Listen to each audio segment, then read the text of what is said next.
সকালে ঘুম থেকে ওঠা, অফিস, ক্লাসে যাওয়া, সংসার সবকিছুই যেন কেমন নীরস, প্রাণহীন। কিন্তু কেউ যদি হঠাৎ একদিন বলে, তোমার রক্তে যদি একটু মদ মেশানো যায়, তবে জীবনটা বদলে যাবে। ৪ জন শিক্ষক, টমি সে হলো ক্রীড়া শিক্ষক, পিটার হলো গানের শিক্ষক, নিকোলাস মনোবিজ্ঞান শিক্ষক, আর মার্টিন হলো ইতিহাসের শিক্ষক। তারা এক ভয়ঙ্কর সুন্দর এক্সপেরিমেন্টে নেমে পড়ে, যেখানে শুরুটা আনন্দে কিন্তু শেষটা হয় বিষাদে। বন্ধুত্ব, ব্যর্থতা, প্রেম, আত্মসম্মান। এই গল্পটা শুধু সিনেমা নয়, এটা আমাদের সবার জীবনের একটা ছায়া। আজ শোনাবো অ্যানাদার রাউন্ড সিনেমার অসাধারণ কাহিনী। এই গল্পের শুরু কোপেনহেগেন শহরের একটি হাই স্কুলে, যেখানে মার্টিন নামের একজন ইতিহাস শিক্ষক ধীরে ধীরে হারিয়ে ফেলেছে জীবনের স্বাদ।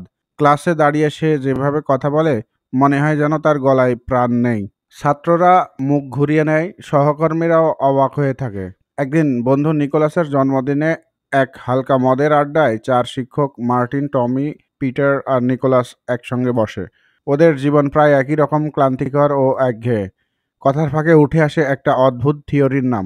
সেই দিন রাত্রে নিকোলাস একটা তত্ত্বের কথা তোলে। নরওয়েজিয়ান মনোবিজ্ঞানী ফিন স্কারড্রু এর মতে, মানুষের শরীরে জন্মের সময় রক্তে 0.05% অ্যালকোহল থাকে। যদি রক্তে অ্যালকোহল 0.05 এর চেয়ে কম থাকে, তবে মানুষ তার পূর্ণ সামর্থ্য অনুযায়ী কাজ করতে পারে না।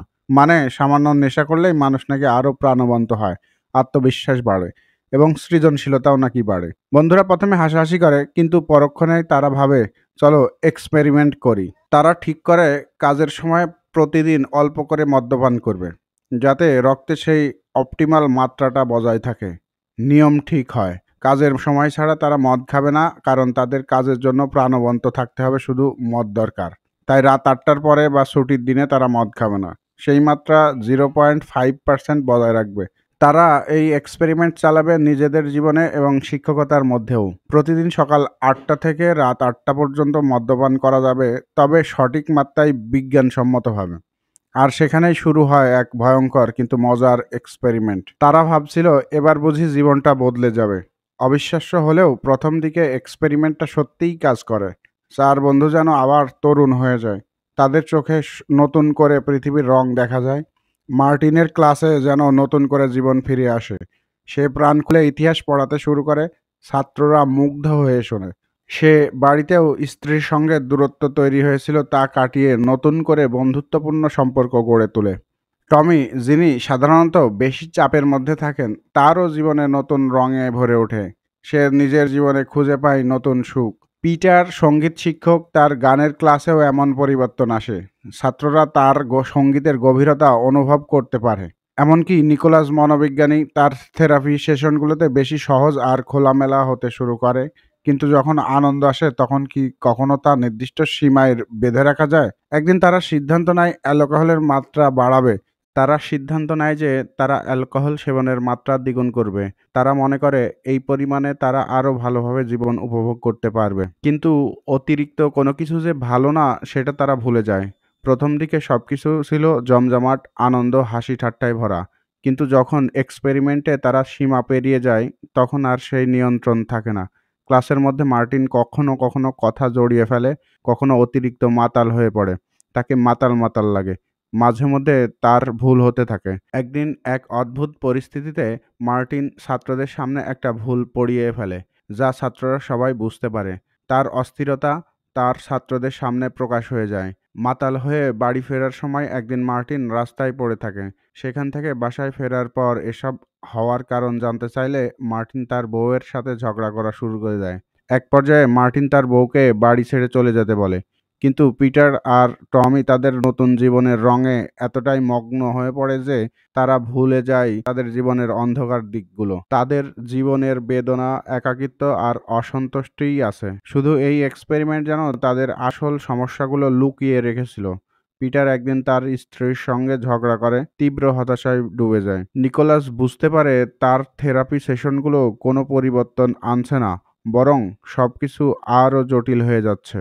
যেখানে নিকোলাসের বাচ্চা বিছানায় প্রস্রাব করত, এখন মদের নেশায় বোধে নিকোলাস নিজেই বাচ্চাদের মতো বিছানায় প্রস্রাব করে। রাগে নিকোলাসের বউ তার বোনের বাড়ি চলে যায়। সবার মধ্যে সবচেয়ে বেশি হতাশাগ্রস্ত ছিল টমি। কারণ তার একটি কুকুর ছাড়া বাসায় বউ, ছেলে-মেয়ে কেউই ছিল না। সে আসলে পুরোপুরি মদে অ্যাডিক্টেড হয়ে যায়। সে স্কুলের একটি কক্ষে মদের বোতল ফেলে রাখে। এতে স্কুলের প্রধান শিক্ষিকা বুঝতে পারে কেউ একজন নিয়মিত মদ্যপান করছে।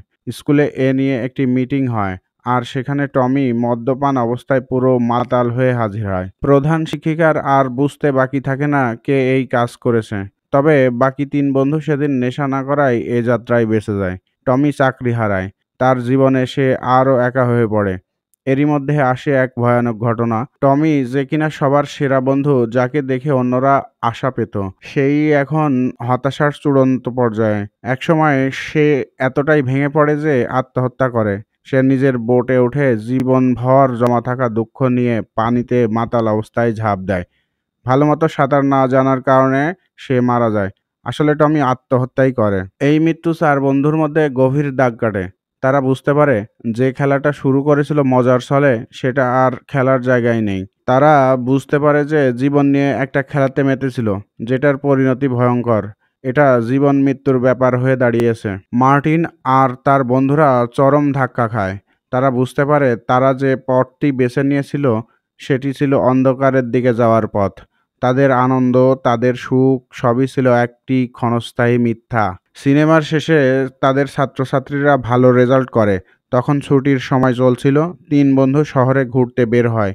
কিছুক্ষণ পরে তারা দেখতে পায় একদল ছাত্রছাত্রী তাদের দিকে আসছে। তারা বুঝতে পারে এরা তাদেরই সেই পুরনো ছাত্রছাত্রী।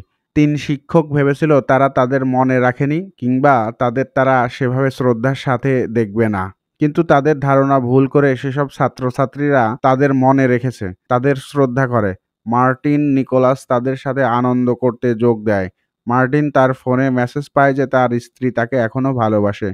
সে তাকে মিস করে, সে ফিরে আসতে চায়।